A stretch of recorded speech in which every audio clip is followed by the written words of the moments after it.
সময়ের পরিক্রমা যেন এক অদ্ভুত জাদু। আজকের নায়ককে কালই বিস্মৃতির এক ভাঙা মঞ্চে নিমজ্জিত করে ফেলে। একদা আলোয় ভাসা নাট্যদলের মুখ্য চরিত্রও যেন কালের বিবর্তনে নিঃশব্দ প্রতিধ্বনিতে পার্শ্ব চরিত্রের দলে হারিয়ে যান।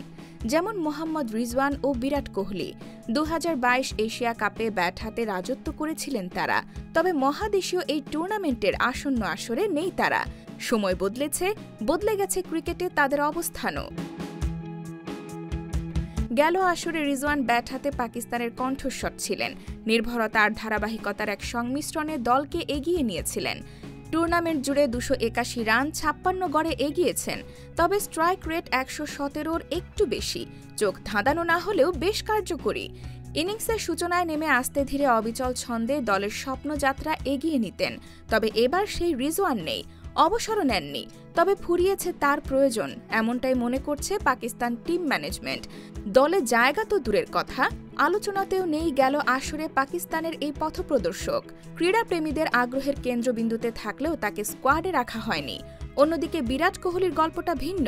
নিজের শর্তে, নিজের সময়ে, নিজের মন্ত্রেই শেষটা রাঙিয়েছেন কিং কোহলি।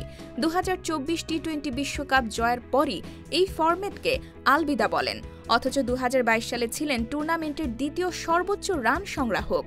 276 রান, গড় 92, স্ট্রাইক রেট 148 নিয়ে বিদ্যুৎ গতিতে ঝলসে উঠেছিলেন। অবশ্য রিজওয়ানের সঙ্গে স্রেফ 5 রানের ব্যবধানে প্রথম হতে পারেননি। মাত্র 3 বছরের ব্যবধানে রিজওয়ান ও কোহলি কেবলই অতীত। এশিয়া কাপের নতুন আসরে একে অন্যের সঙ্গে রান যুদ্ধ করতে তাদের আর দেখা যাবে না। সময়ের ঘূর্ণনে কত কিছুই বদলায়, কিন্তু কিছু নাম হৃদয়ে অমলিন থেকে যায়।